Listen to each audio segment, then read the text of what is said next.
Welcome, welcome. Ready to dive in? Always up for a deep dive, especially into a book like this. Today it's Paulo Coelho's The Alchemist. Brought to us by you, actually. And listeners, don't let the whole shepherd finding treasure thing fool ya. This isn't some children's story. Not unless you believe children ponder their purpose and destiny regularly. Right. There's a depth here people often miss. We meet Santiago, our shepherd in Spain. Who's got a pretty sweet gig, all things considered.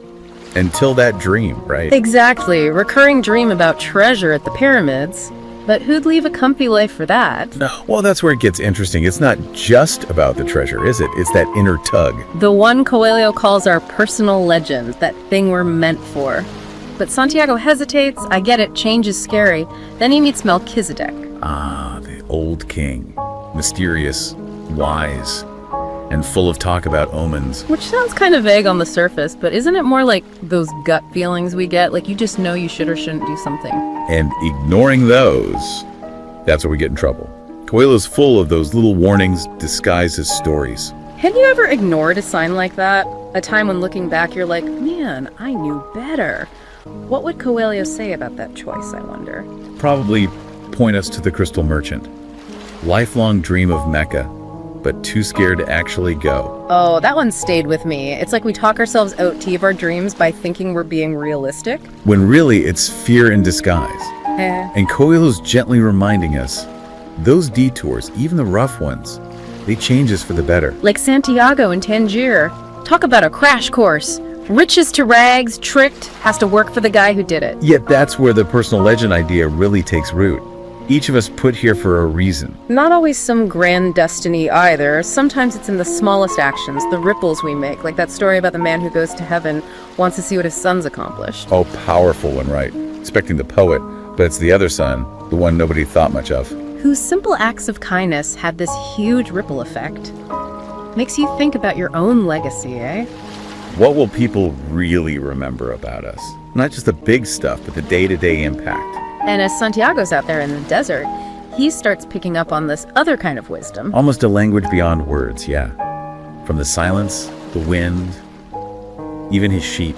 Ever feel something like that in nature? That deep connection where things kind of click differently? Coelho is suggesting it's always there if we slow down enough to notice. Not just in nature, either. And how people move, their energy, that unspoken stuff. Exactly. Which brings us to the alchemist himself. And it's not some big reveal, is it?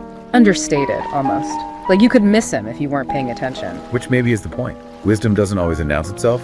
Gotta be ready to see it. And even when Santiago finds him, there's no easy answers. More challenges, tests. Pushing him. Right. That's where real growth comes from. We need those figures in our lives. The ones who see our potential even when we doubt ourselves. And speaking of which, we haven't even touched on Fatima yet. The desert woman. She's more than just a love interest though, isn't she? Oh, absolutely. Their love story.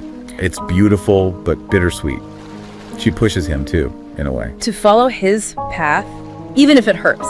That's real love, man. Sacrifice, letting go for the other person's good. And ain't that a tough lesson for anyone?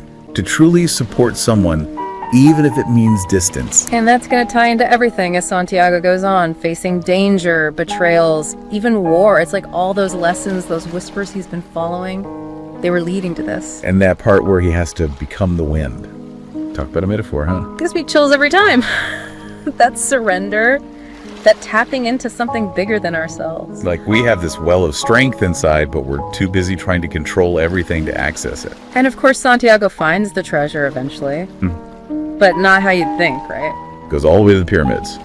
For what? The real treasure, it was back in Spain, where he started. Funny how life works out. It's that saying, isn't it? Journey of 1,000 miles. But it's not really about the destination, is it? It's about who you become along the way. And that, to me, is the real magic of The Alchemist. Not gold, but what we find within. Makes you want to take stock, you know? What treasures have we stumbled upon without realizing it? What's calling out to us, waiting for us to be brave enough to go after it? Because it is about courage, ultimately. To listen to that voice, that whisper of possibility. Coelho's just reminding us the answers are often closer than we think. Just gotta open our eyes, our hearts. Well said. And on that note, we wrap up our deep dive into Paulo Coelho's The Alchemist. May your own journey be full of unexpected treasures. Thanks for joining us.